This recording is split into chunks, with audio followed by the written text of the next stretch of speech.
how to create a QR code for your WhatsApp group so that you can share your QR code with other people to join your group directly. First, we'll need to open up WhatsApp and start by creating our group. So to create a conversation group chat, you will need to click on the three vertical dots next to your profile and then click on a new group. Now, after creating your conversation group and adding all the people to the group, to create a QR code for it, you can simply click on invite via link or QR code and then choose QR code option. Now, this is your group QR code.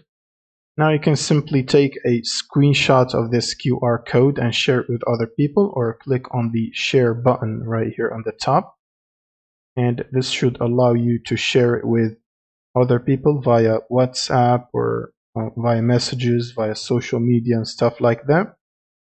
And that's pretty much it for this video.